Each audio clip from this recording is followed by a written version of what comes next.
오늘 들려드릴 이야기는 혼자서 떠난 규슈 일주 바이크 여행에서 벌어진 끔찍한 체험담입니다.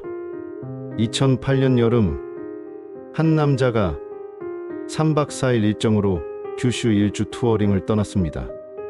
남자는 장거리 바이크 여행을 즐기는 사람이었지만 규슈는 예상보다 훨씬 척박했습니다. 도시와 도시 사이가 80km가 넘는 곳도 있었고 그 사이에는 편의점은 물론 자판기조차 찾기 어려웠죠. 게다가 남자의 여행 컨셉은 최대한 돈을 아끼는 것이었습니다. 숙박비를 절약하기 위해 호텔 대신 야영을 계획했던 것이죠. 하지만 연료 부족 문제가 심각했습니다. 연비가 좋지 않은 바이크에 예비 연료통도 준비하지 않았거든요. 남자는 규슈를 일주하는데 3박 4일로는 턱없이 부족하다는 것을 깨달았습니다. 게다가 월요일에는 반드시 출근해야 했죠. 포기할까 고민했지만 결국 무리를 해서라도 끝까지 완주하기로 결심했습니다. 여행 이틀째 밤, 남자는 계속해서 바이크를 몰았습니다. 규슈의 밤은 너무나 조용하고 어두웠습니다. 양쪽으로 나무들이 늘어서 있어 자칫하면 숲속으로 빨려 들어갈 것 같은 기분이었죠. 그런데 연료 게이지를 보니 경고등이 깜박이고 있었습니다. 남자는 길가의 작은 휴게소에서 밤을 보내기로 했습니다. 그곳은 간이 화장실만 덩그러니 서 있는 일신년스러운 곳이었습니다. 주변에는 인간은 물론 사람의 기척도 전혀 없었습니다. 작은 가로등 하나만이 남자와 바이크를 외롭게 비추고 있었죠. 가져온 음식을 먹고 하늘을 올려다보며 도시에서는 볼 수 없는 별들을 감상했습니다. 규슈까지 온 보람이 있다고 생각하며 잠자리에 들었죠. 새벽 2시쯤 자동차 엔진 소리에 잠이 깼습니다. 이런 한밤중에 무슨 차가 지나가나 싶어 확인해보니 그냥 트럭 한 대가 지나갈 뿐이었습니다. 다시 잠들려고 눈을 감는데 문득 이상한 점을 발견했습니다. 간이 화장실 문이 열려 있는 것이었죠. 남자는 기억을 되짚어봤습니다. 이곳에 도착했을 때 화장실 문이 열려 있었던 기억은 전혀 없었습니다. 그리고 누군가 화장실을 사용한 것도 자신이 사용한 것도 아니었죠. 화장실 문이 바람에 살랑살랑 흔들리고 있었습니다. 남자가 누워있는 위치에서는 화장실 안이 보이지 않았지만 뭔가 하얀 것이 보이는 것 같았습니다. 조심스럽게 다가가서 화장실 안을 들여다본 순간 남자의 심장은 미친 듯이 뛰기 시작했습니다. 온몸에 털이 곤두서는 공포가 엄습했죠. 그곳에는 목을 메고 있는 여자가 있었습니다. 너무 놀란 남자는 몸이 떨렸지만 일단 경찰에 신고해야 한다고 생각했습니다. 바이크에 두고 온 휴대폰을 가지러 가려던 순간이었습니다. 쿵! 거대한 충격음이 주변에 울려 퍼졌습니다. 너무 놀라 그 자리에 주저앉은 남자가 뒤를 돌아보니 목을 메고 있던 그 여자가 화장실 앞에 서 있었습니다. 여자는 남자를 똑바로 바라보고 있었습니다. 눈을 떼지 않은 채 겁에 질린 남자를 응시하고 있었죠. 그리고는 천천히 오른팔을 들어 간이 화장실을 쾅쾅 치기 시작했습니다. 그 소리는 여자의 힘이라고는 믿기지 않을 정도로 컸습니다. 여자의 목에는 여전히 밧줄이 감겨 있었고 더럽고 낡은 흰 원피스를 입고 있었습니다. 길고 헝클어진 머리카락 사이로 섬뜩한 눈빛이 번뜩였죠. 아무리 봐도 정상적인 사람이 아니었습니다. 여자는 무표정한 얼굴로 남자를 바라보며 계속해서 화장실을 두드렸습니다.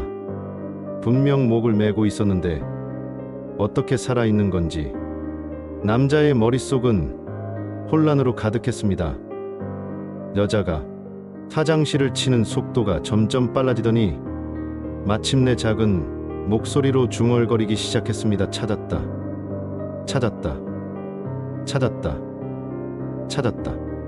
그 말을 들은 남자는 분노와 공포가 뒤섞인 채로 여자를 향해 소리쳤습니다. 너 뭐냐? 장난치는 거냐? 이런 곳에서 장난치지 말라고 외쳤죠. 그러자 여자는 손을 멈추고 천천히 고개를 숙이더니 왜냐고 중얼거렸습니다. 그 말을 들은 남자는 왜냐는 건 내가 하고 싶은 말이라며 빨리 사라지라고 소리쳤습니다. 여자는 얼굴을 들어 남자를 노려보며 싫다고 거부했습니다. 싫어. 싫어. 싫어. 혼자는 싫어. 혼자는 싫어라고 말하며 남자에게 다가왔습니다. 그리고는 자신의 오른팔을 입에 물고 미친 듯이 깨물기 시작했습니다. 팔에서 피가 뿜어져 나왔지만 여자는 멈추지 않았습니다. 살점이 뜯기는 소리까지 들려왔죠. 여자는 울면서 자신의 팔을 계속 깨물었습니다. 입은 피로 빨갛게 물들었고 팔에서는 하얀 뼈까지 보이기 시작했습니다. 이때 남자의 뇌리에 경고음이 울렸습니다. 도망쳐야 한다. 이 여자는 미친 거다. 남자는 바이크 헬멧을 집어들었습니다. 뒤를 돌아보니 있어야 할 여자의 모습이 보이지 않았습니다. 어디 갔나? 당황하고 있는데 어깨를 무언가 톡 건드렸습니다. 피투성이가 된 여자의 왼손이었습니다. 여자는 나를 두고 가지 말라고 속삭였습니다. 남자도 지지 않았습니다. 헬멧으로 여자의 얼굴을 잇는 힘껏 가격했죠. 온 힘을 다해 여자를 계속 때렸습니다. 여자는 입과 코에서 피를 쏟으며 뒤로 물러났지만 남자의 어깨에서 손을 떼지 않았습니다. 포기하지 않는 여자에게 남자는 절규하며 계속 헬멧을 휘둘렀습니다. 드디어 여자가 어깨에서 손을 떼며 뒤로 넘어졌습니다. 마지막으로 여자의 얼굴에 헬멧을 던진 뒤 바이크로 도망쳤습니다. 공포와 불안을 떨쳐내듯 엑셀을 돌리며 그 자리를 벗어났습니다. 그런데 다음 순간 남자는 기억에도 없는 병실 침대에서 눈을 떴습니다. 왜 자신이 여기 있는지 전혀 기억나지 않았습니다. 분명 규슈의 휴게소에서 잊힌 여자에게서 도망치고 있었는데 말이죠. 병실 문은 밖에서 잠겨 있어서 열리지 않았습니다. 도움을 요청하자 간호사로 보이는 남자일이 왔습니다. 왜 여기 있는지 물어보니 자세한 이야기는 담당 의사에게 들으라며 어딘가로 가버렸습니다. 침대 옆 탁자에는 노트 한 권이 놓여 있었습니다. 그 안에는 글씨가 빼곡히 쓰여 있었죠. 살려줘. 그 여자가 죽였는데 아무도 나를 믿어주지 않아. 그 글씨는 분명히 자신의 필체였습니다. 잠시 후 병실 문이 열리고 아까 그 간호사와 경찰관으로 보이는 남자애가 들어왔습니다. 갑자기 남자의 팔목에 수갑을 채우기 시작했죠. 왜 수갑을 채우냐고 놀라자 경찰관은 말없이 남자를 때렸습니다. 넘어진 남자를 내려다보며 지창게 하지 말라고 중얼거렸죠. 두 사람에게 끌려간 곳은 진찰실이었습니다. 흰 가운을 입은 의사가 앉아서 기다리고 있었습니다. 의사는 몸은 어떠냐고 물었습니다. 남자가 상황을 이해할 수 없다며 집에 보내달라고 간청했습니다. 그러자 의사는 충격적인 말을 했습니다. 돌아갈 곳은 없다고. 헬멧으로 여자를 때려 죽여서 경찰에 체포되었다고 말했죠. 심신상실 판정을 받아 이 병원에 격리되어 있고 사회적으로도 매장되어 모든 것이 처분되었다고 했습니다. 휴게소에 있던 여자를 자신이 죽였다는 사실과 현재 상황을 받아들일 수 없었습니다. 의사는 사회적으로 죽었다는 기분이 어떠냐고 도발적으로 물었죠. 남자는 아무도 죽이지 않았고 사회적으로도 죽지 않았다며 의사의 말을 부정했습니다. 하지만 의사는 그 여자를 죽였으니까 그 여자와 영원히 죽는 거라며 죽어라고 소리쳤습니다.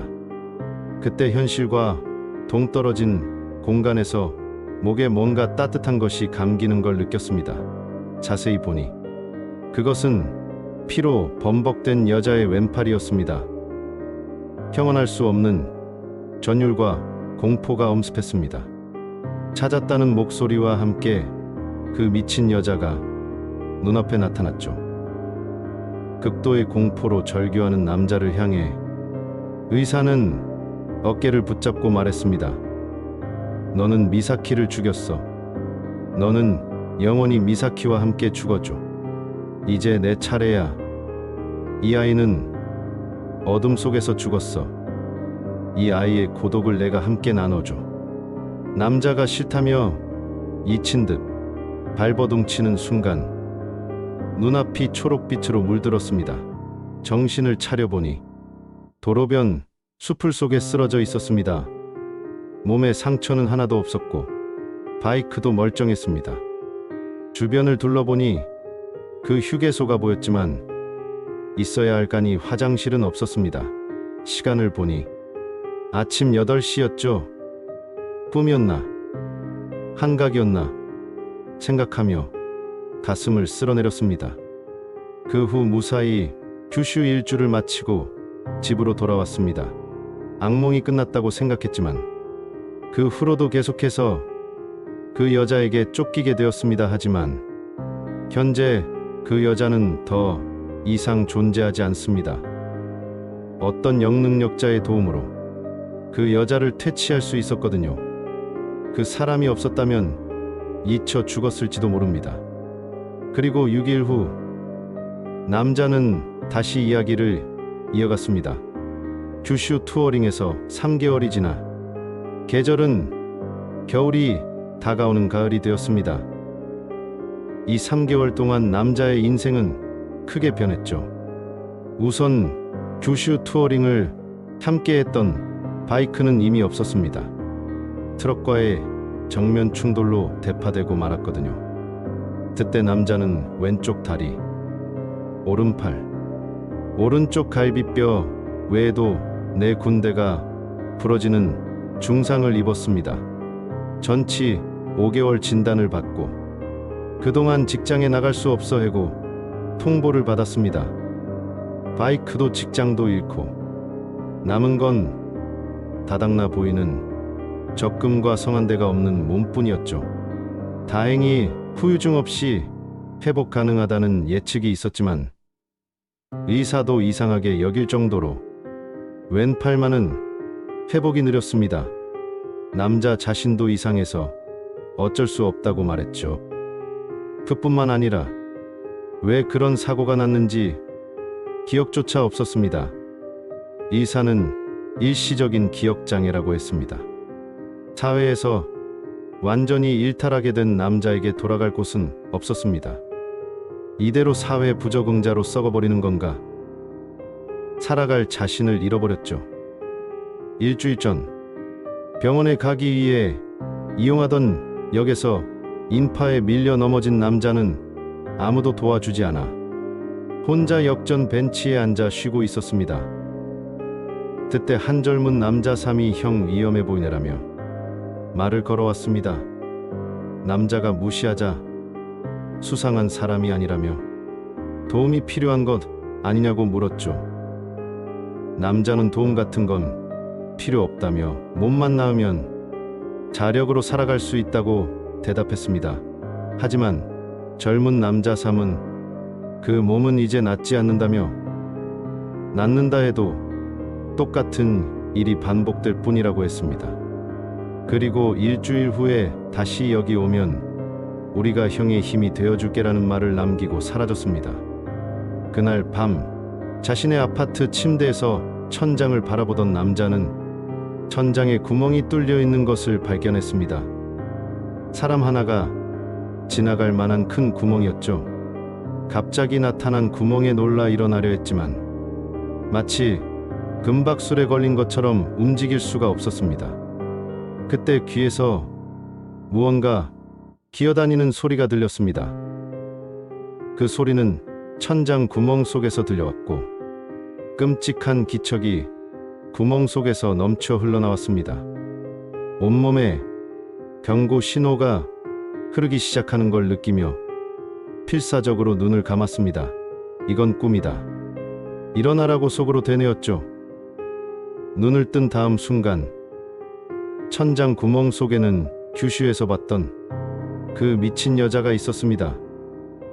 믿기지 않는 광경에 남자의 심장은 입 밖으로 튀어나올 정도로 크게 뛰기 시작했습니다.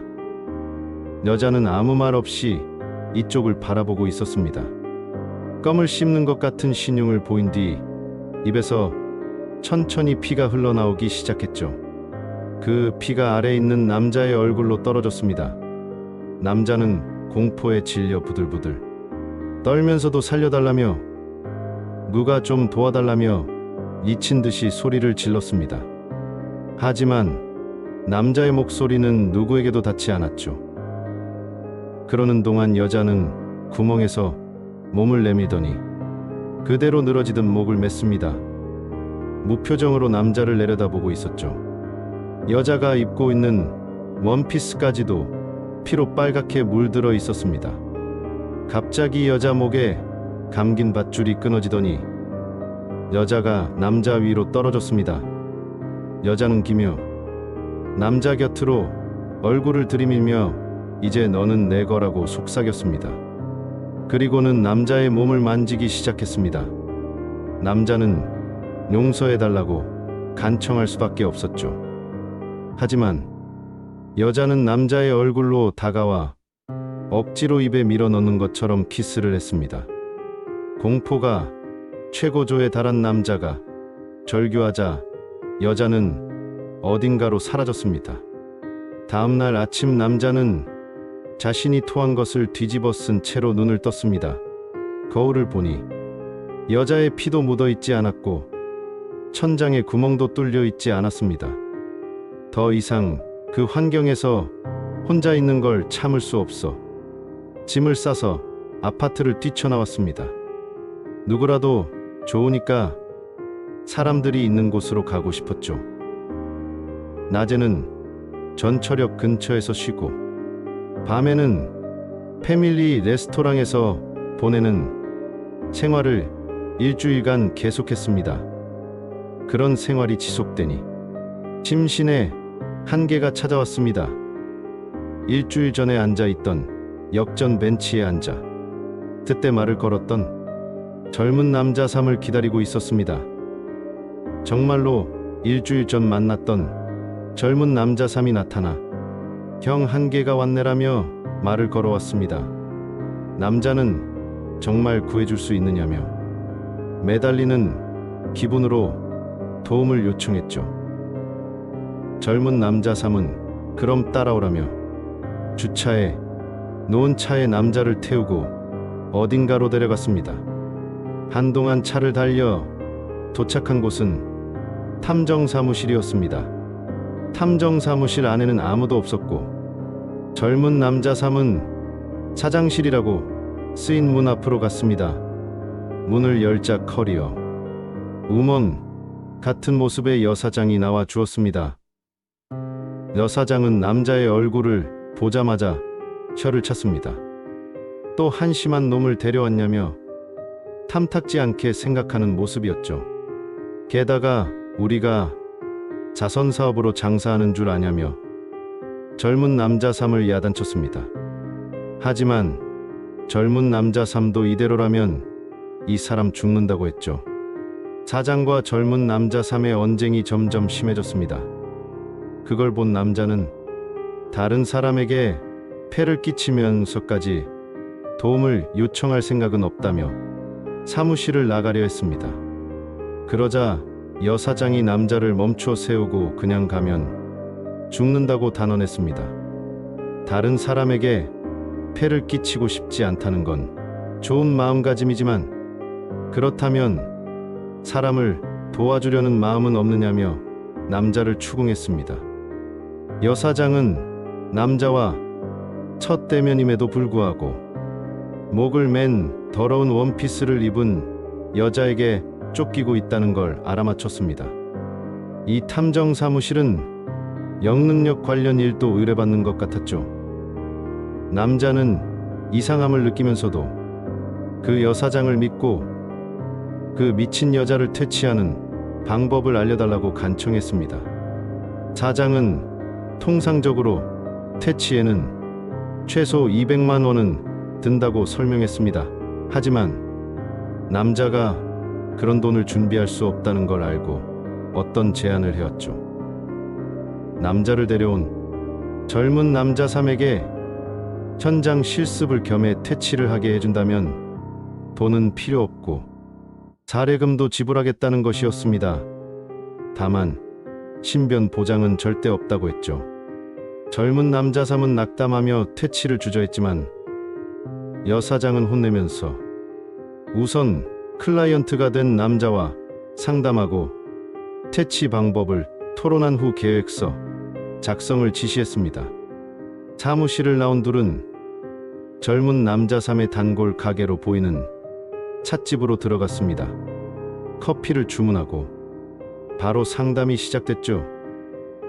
우선 남자는 규슈에서 만난 미친 여자를 정신질환에 의한 착각이었던 것 같다고 설명했습니다. 그래서 갑자기 귀신이라는 말을 들어 당황하고 있다고 젊은 남자 3에게 말했죠. 젊은 남자 3은 믿든지 말든지는 남자의 자유라고 전제한 뒤 귀신에 대해 설명을 시작했습니다. 지금 남자의 상황은 컴퓨터로 치면 바이러스가 침투한 상황이라며 바이러스 같은 악령이 인간의 뇌를 해킹해서 빙의한다는 것이었습니다. 그리고 머릿속에 자신이라는 바이러스를 뿌리박고 내 속을 지배한다는 것이었습니다. 정신이나 육체까지도 파괴해 나간다고 했죠. 그리고 우리 영능력자들은 그 뇌에 침입한 바이러스를 퇴치, 즉 재령할 수 있다고 설명했습니다. 왜 악령이 자신에게 달라붙었느냐는 소박한 의문을 남자가 던졌습니다. 젊은 남자 3는 우연히 침입하기 쉬웠기 때문일 것이라고 했습니다. 보통 악령은 자기 고독에 구멍을 메꾸거나 자신의 원한에 구멍을 메꾸기 위해 남자를 이용하고 있을 거라는 것이었죠. 그때서야 젊은 남자 3는 자기 이름이 준이라고 했습니다.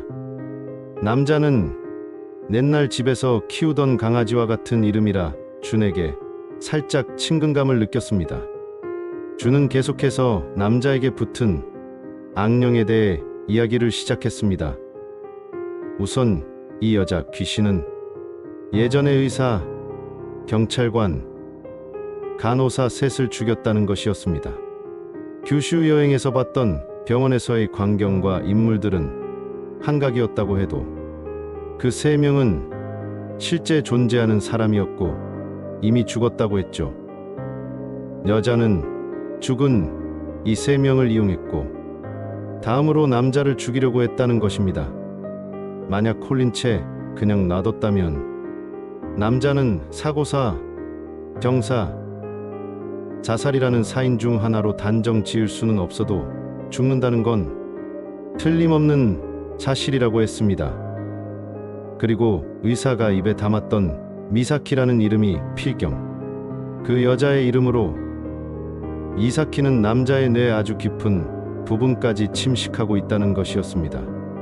지금까지 죽지 않고 살아있는 남자에게 잘 살아 있었다며 남자의 생명력을 칭찬했죠.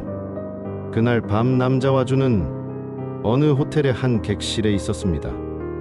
이 호텔은 사장의 사촌이 경영하는 호텔인 것 같았고 20층에 위치한 방에서는 아름다운 야경이 보였습니다. 주는 재령이 끝날 때까지는 가족 등 주변 사람들에게 피해를 끼치지 않기 위해 한동안은 여기 격리될 거라는 뜻을 비췄습니다. 또한 남자의 아버지는 3년 전에 심근경색으로 돌아가셔서 가족은 어머니와 누나 둘이라고 했죠. 준의 성장 과정을 물어본 바 준은 시설 출신으로 피가 이어진 가족은 없지만 사장님과 사원 모두가 가족이라며 상냥한 미소로 대답했습니다. 그런 준의 이야기를 들은 남자가 사장님은 무서워 보이지만 속은 따뜻한 사람이라고 했더니 준은 그 사람 여자 아니에요? 개조 완료된 사람입니다라는 충격 발언을 던졌습니다. 그 후 야경을 내다보던 남자는 컴퓨터로 계획서를 작성하고 있는 준을 향해 나 같은 사람 또 있냐고 물어봤습니다. 준은 그런 사람 많다고 대답했습니다만 자기가 이상하다고 생각해 자살하는 사람들이 많다는 것이었죠. 그리고 그 사장이 말하기로는 그중 다수에게 수호령이 관계되어 있다는 것입니다. 그럴 것도 한국의 수호령의 힘은 매년 약해지고 있고 그 탓에 작은 악령에게조차 홀려버리는 많은 사람들이 늘어나고 있다고 했습니다. 수호령과 악령은 같은 영인데도 완전히 다른 존재며 악령은 자기 자신의 감정과 의지에 의존해 존재하는 반면 수호령은 인간의 따뜻한 기억에 의존해 존재한다고 했죠. 즉 악령은 자신의 염에 좌우되지만 수호령은 사람과의 따뜻한 기억에 좌우된다는 것입니다. 그 따뜻한 기억이란 게 서로 돕는 정신이라 그런 정신과 상냥한 정신이 수호령의 힘이 된다는 이야기였습니다. 그리고 준의 말로는 남자에게 붙어있는 수호령 덕분에 원래라면 죽어도 이상하지 않을 상황인데도 불구하고 지금도 살아남을 수 있다는 것입니다. 그 강한 수호령이란 게 3년 전에 돌아가신 남자의 아버지이고 남자를 필사적으로 지켜주고 있다고 했습니다. 준은 형님은 좋은 분이 키워주신 거라며 수호령이 이렇게까지 분투해 지켜줬다는 걸 남자에게 전해주었습니다. 그런 대화를 나누며 둘이 저녁을 먹고 있는데 창가에서 뭔가가 달라붙는 듯한 소리가 들렸습니다. 그래서 보니 큰 손이 창 너머에 달라붙어 있었습니다. 여기는 20층이고 베란다도 없었죠.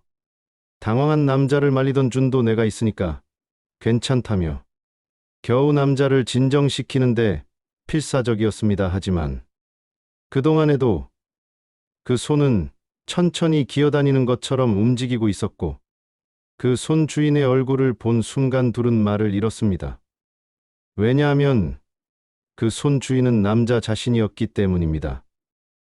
창 너머를 아무리 봐도 자기가 있다는 사실, 그리고 다른 한 명의 남자는 열어달라며 미친 듯 창문을 두드리며 소리치고 있었습니다.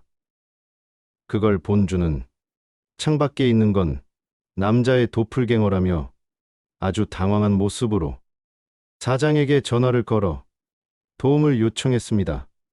빨리 좀 해달라며 중얼대며 뭔가를 기다리는 것 같았죠. 그동안에도 도플갱어는 창문을 두드리며 소리치고 있었습니다. 시간이 지나고 준의 전화기가 울리는 것과 동시에 창밖에 있던 남자의 도플갱어는 몰란 표정을 하더니 녹아 사라져갔습니다. 혼란에 빠진 남자를 소파에 앉히고 준은 지금 일어났던 사태에 대한 설명을 시작했습니다. 우선 아까의 도플갱어는 미사키가 만들어낸 남자의 분신이라며 그 분신에 닿으면 분명히 죽는다는 것이었습니다. 그리고 도플갱어는 사장에게 부탁해서 쫓을 수가 있었다고 말했습니다. 또한 이건 그 여자가 진심으로 남자를 죽이러 왔다는 신호라고 하는 것이었죠. 거기다 준 자신도 그 여자에게 조종당했던 것 같다며 자기보다도 까마득히 높은 능력을 갖고 있다며 분한 표정을 떠올렸습니다. 지금까지의 상황에 공포로 떨고 있는 남자와 머리를 싸매는 준. 벌써 이미 절망감으로 가득 찬 남자는 200만 원 낼 테니 사장에게 재령받고 싶다고 준에게 졸랐습니다. 하지만 준은 고개를 저으며 사장님은 한 번 말한 건 돌이키지 않는 사람이라며 남자에게 진심 어린 눈빛을 보내면서 내 목숨에 뭔 일이 생겨도 남자는 반드시 지킨다는 말을 전했습니다. 이렇게까지 나오는 준을 이상하게 생각한 남자가 왜 그렇게까지 지켜주냐고 물어보니 준은 재령할 때 아버지와 많은 이야기를 나눴으니까라는 것이었습니다. 남자의 아버지에게 감화되었다는 것이죠.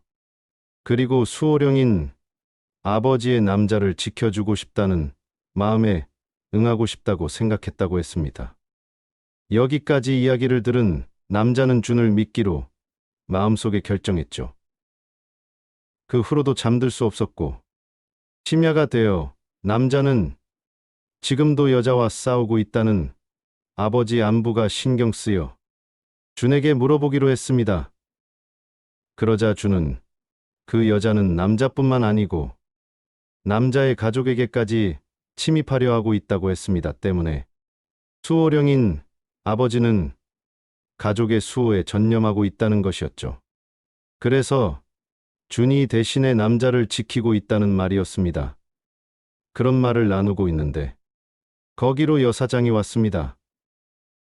사장은 들어오자마자 남자를 젊은 노숙자, 닮은 사람이라고 부르며 남자를 걱정하면서 어떤 이야기를 시작했습니다. 그건 준이 작성하고 있던 계획서 이야기로 사장은 깨닫지 못하는 것도 무리는 아니라며 긴박한 모습으로 이야기했습니다.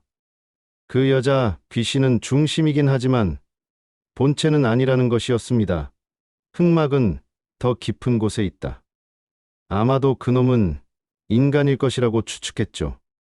거기에 더해 그 인물은 꽤 실력을 지닌 인물일 것이라며 골치 아파했습니다.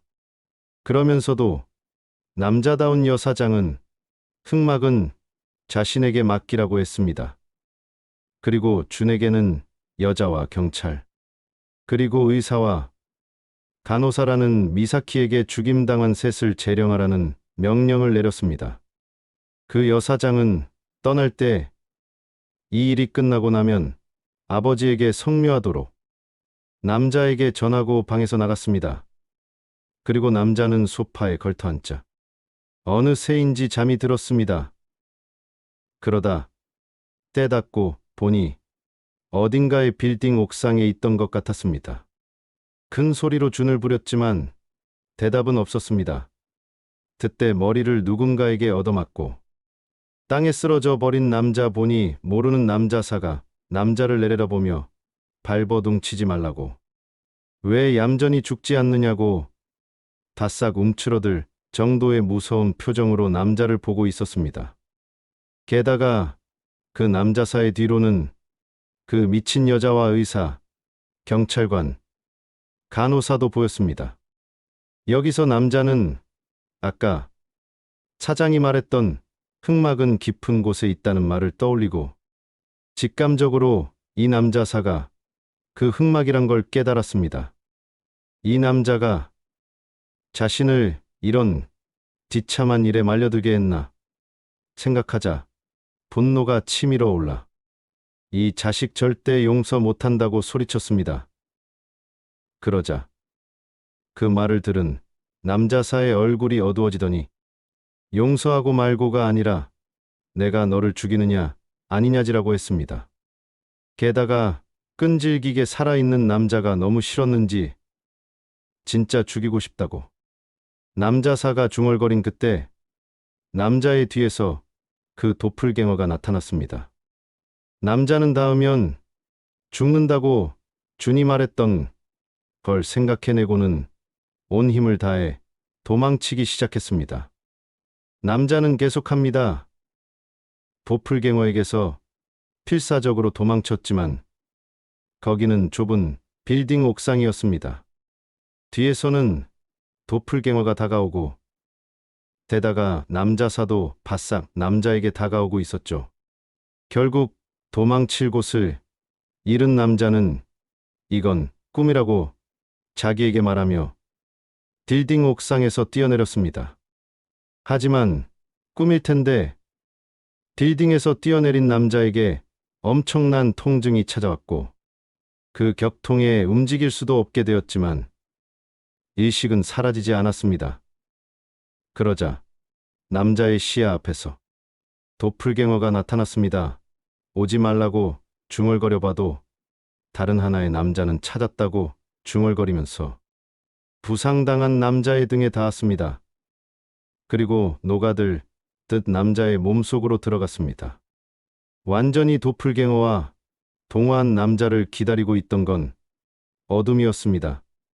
마음이 찢길 것 같은 마이너스 감정이 넘쳐나기 시작했죠. 죽고 싶다는 감정만 떠올랐습니다. 자살하고 싶다는 소망만. 머리에 남은 상태가 되고만 남자는 도플갱어에게 완전히 지배당하고 말았습니다. 이렇게 지배당하고만 남자가 절망 속에 있자 형님 하는 준의 목소리가 들려왔습니다. 시간은 아침 깨어보니 남자는 호텔 방에 있었습니다. 남자는 무사히 살아 있었고 죽고 싶다던 감정에서도 해방된 것 같았습니다. 하지만 분명 도플갱어에 닿았던 걸 떠올리고 상황을 파악하지 못해 혼란에 빠졌습니다. 그런 남자를 본 준이 일어났던 사건을 이렇게 설명했습니다. 꿈속 옥상에서 있던 남자는 무려 여사장이 만든 도플갱어였다는 것입니다. 도플갱어를 만들기 위해선 엄청나게 고도의 기술이 필요한 것 같았는데 흑막인 그 남자사가 설마 자신과 동등한 힘을 가진 인물일 거라고는 생각도 못한 사장은 그렇다면 이쪽도 도플갱어를 만들어서 흑막을 끌어내려고 생각했다는 것입니다. 거기서 남자의 도플갱어에게 반 정도 남자의 의식을 넣어 위장하고 흑막을 끌어냈다는 것이었죠.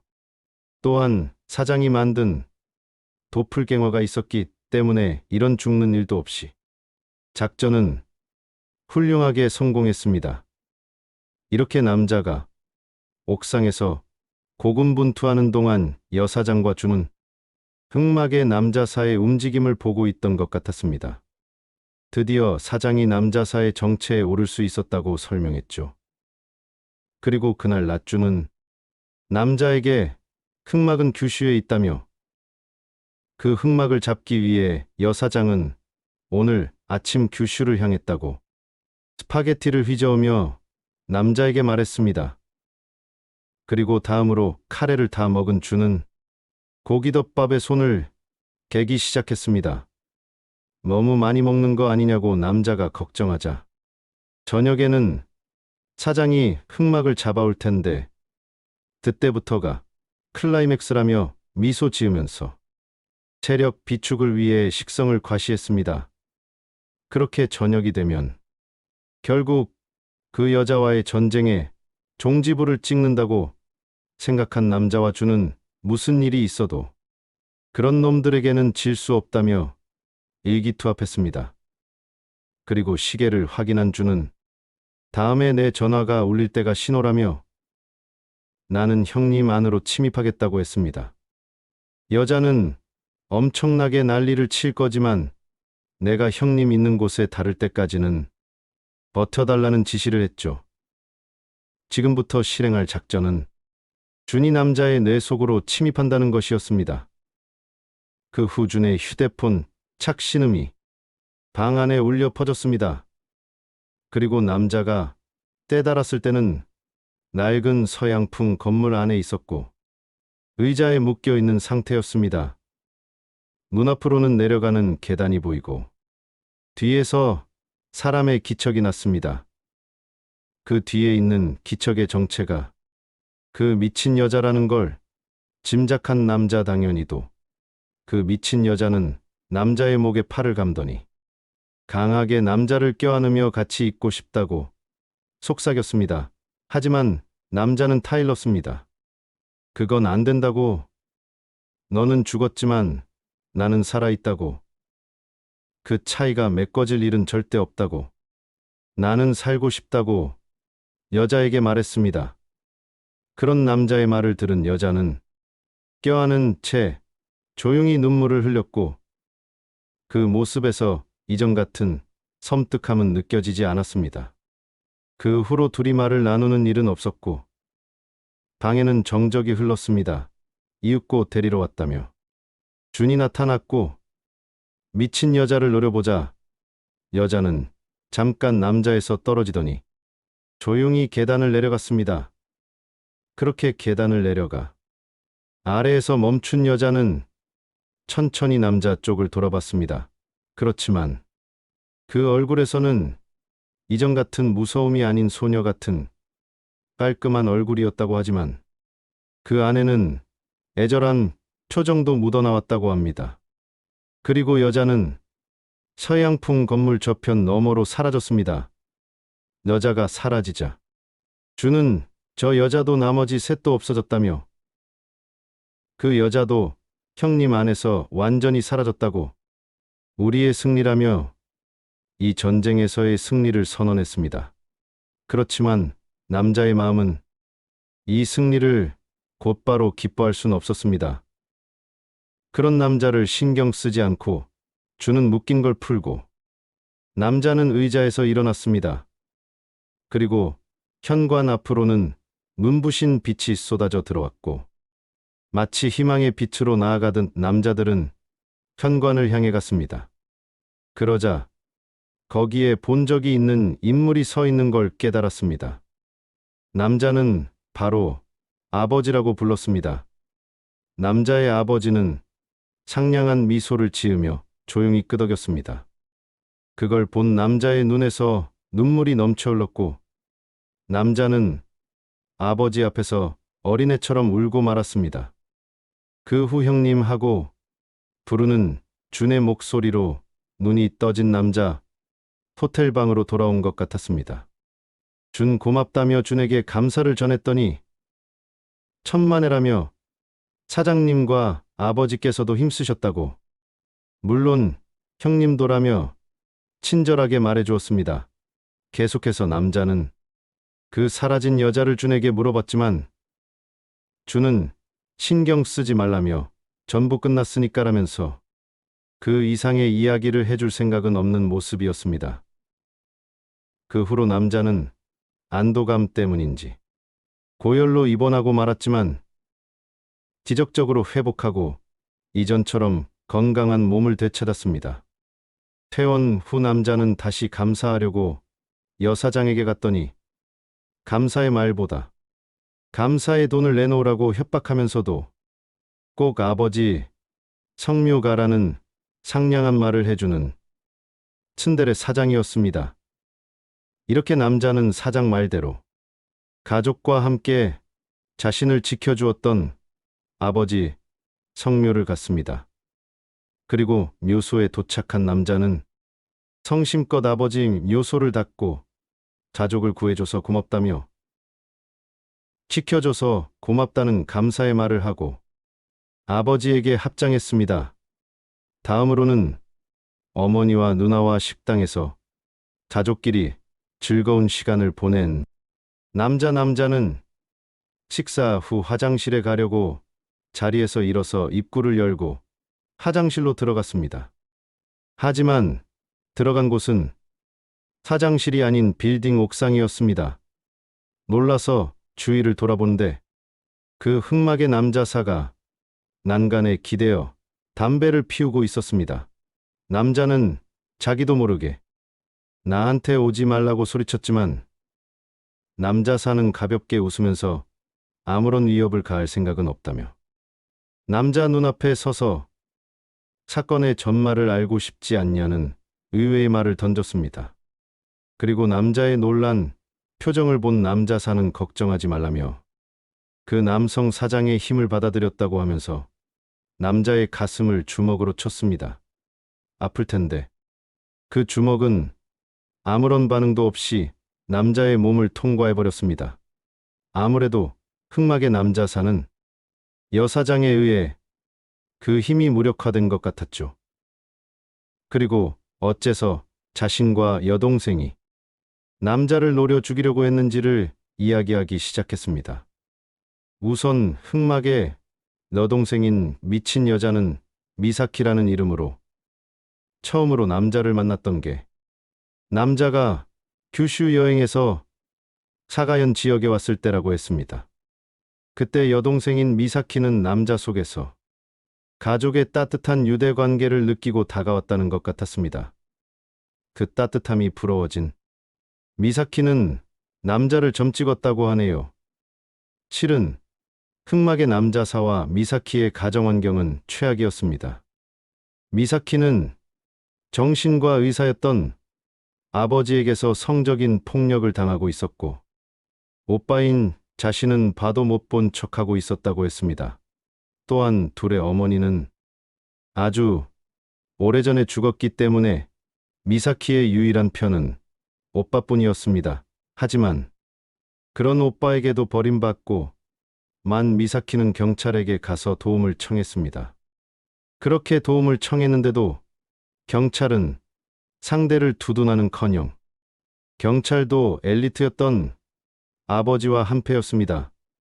이사키는 대응하던 경찰관에게서 모든 걸 부정당하며 인격적인 모독을 당하고 말아 정신이 나가 그대로 정신병원에 들어가 버렸습니다. 하지만 운명의 장난인지 그 입원한 병원이 아버지의 병원이었습니다. 미사키는 병원에서도 아버지의 지시로 지독한 취급을 받게 되었던 것이죠. 아버지는 이사키의 담당 간호사를 시켜 미사키에게 매일같이 폭행을 가하는 비열함을 보였습니다. 그리고 더 이상 참지 못하게 된 미사키는 목매 자살을 하고 맙니다. 이렇게 죽고 나서도 이 세상을 계속 떠돌며 영감을 가진 오빠 곁에 나타났다고 합니다. 그리고 자기를 이렇게 만든 아버지와 경찰관, 그리고 간호사에게 복수하고 싶다고 오빠에게 복수 이야기를 꺼냈습니다. 물론 오빠 자신이 그 유혹을 거절할 수도 있었겠지만 오빠는 미사키의 복수에 협력하기로 합니다. 왜냐하면 남자사는 이사키가 죽고 나서야 자기가 미사키를 사랑하고 있었던 걸 깨달았기 때문이죠. 이렇게 복수에 가담했던 남자사는 경찰, 간호사, 그리고 아버지를 살해합니다. 하지만 이사키의 증오가 가라앉을 일은 없었습니다. 아무리 복수를 해도 이미 죽어있는 미사키는 미사키가 아닌 미사키의 형상을 한 악령이란 걸 깨달았으니까요. 그리고 복수의 결과로 미사키의 악령의 힘을 증대시키고만 오빠 미사키는 그러던 때 규슈에서 남자를 만났던 거라고 합니다. 복수의 원염덩어리기만 했던 미사키는 남자에게 끌리기 시작했습니다. 그리고 남자사는 남자와 함께 있는 것으로 인해 미사키가 본래 인격으로 돌아갈 수 있는 건 아닐까 생각하게 됩니다. 거기서 남자를 죽여 미사키와 영원히 함께 있게 만들자고 결심했다는 것입니다. 그러나 그냥 죽이는 것만으로는 홀령은 이승에 머물지 않게 될 것이니 괴롭히고 막다른 곳에 몰아넣어 이승에 강한 원염을 남기게 만들면 오랫동안 머물게 만들 수 있다고 획책했던 것이죠. 또한 규슈 여행 후의 사고도 이 남자사의 소행이었고 맨팔의 회복이 늦었던 것도 이 남자가 놓은 저주였습니다. 그리고 남자 회사 부장의 뇌도 침입해서 해고하게 만들었다는 것, 남자를 정신적으로 몰아넣은 것도 모두 이 남자사에 의한 것이었습니다. 너무도 제멋대로인 이야기를 마친 남자사는 주먹을 쥐고 떨고 있는 남자에게 때려도 된다고 도발했습니다. 남자는 이 도발에 참지 못하고 반사적으로 남자사를 때리고 말았습니다. 그리고 남자사는 다시 의자에 걸터앉더니 너한테는 고마워하고 있다는 잡작스러운 이야기를 꺼낸 것입니다. 그럴 것도 마지막으로 남자가 미사키와 만났던 그 서양풍의 건물에서 이 남자사는 여사장에게 억물려 끝까지 지켜보라는 말을 들은 것 같았는데 남자사는 남자와 미사키의 모습을 몰래 보고 있었습니다. 거기서 남자사가 본 건 복수심에 사로잡힌 미사키가 아니고 연약한 한 명의 여자였습니다. 남자를 만났던 처음엔 괴물처럼 그저 따라붙기만 했던 미사키가 언제부터인지 정말로 남자를 좋아하게 된 걸 알았다는 것이죠. 그리고 남자사는 남자에게 그런 미사키를 너도 때다른 거 아니냐며 상냥하게 물었습니다. 그러면서 그런 식이 아니라 미사키가 살아있을 때 너를 만났더라면이라며 슬픈 듯 중얼거렸습니다.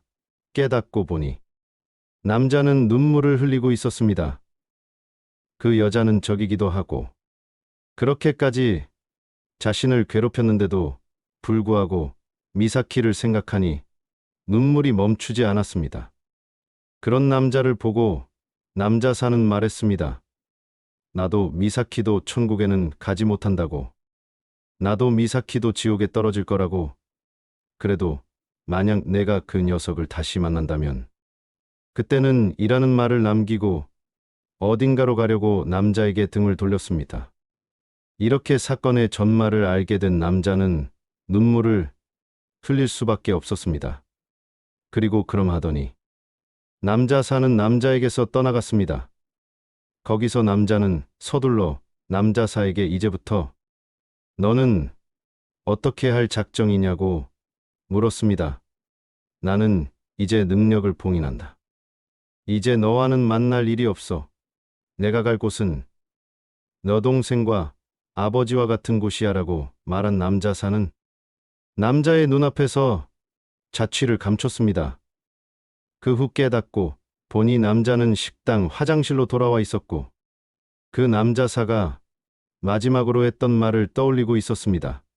사람이란 한번 엇나가게 되면 원래로는 돌아갈 수 없는 건가? 이사키와 그 남자사는 가족과의 행복한 시간을 느꼈던 일은 없었던 건가?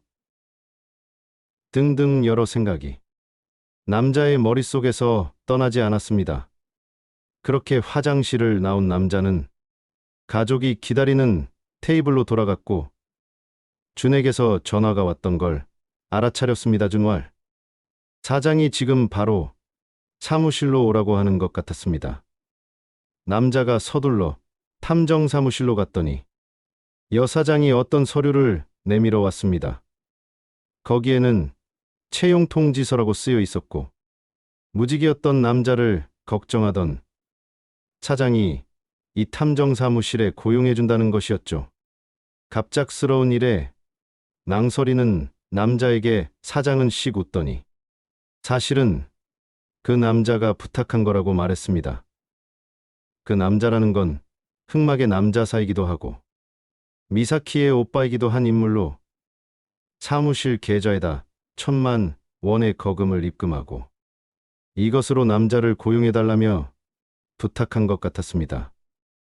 여사장은 그거라면 어떤 바보도 인재로 키울 수 있다고 생각해서 흔쾌히 허락했다고 했습니다. 하지만 일단은 영능력자가 아닌 탐정으로서 고용한다는 것이었죠. 그리고 이야기를 마친 사장은 친절한 미소를 남자에게 보냈습니다. 사장 옆에 있는 준도 기쁘게 웃고 있었죠. 이렇게 남자는 탐정으로 살아갈 결심을 굳혔습니다. 그 후로는 탐정의 길을 걷기 시작한 남자하지만 지금도 때때로 미사키가 생각난다고 합니다. 다시 미사키와 만난다면 그때는 그녀를 도와주고 싶다며 이야기를 마쳤습니다. 이렇게 긴 이야기를 끝까지 들어주신 여러분, 감사합니다. 창작이라도 재미만 있다면 괜찮다고 생각합니다. 오늘도 함께 해주셔서 고맙습니다.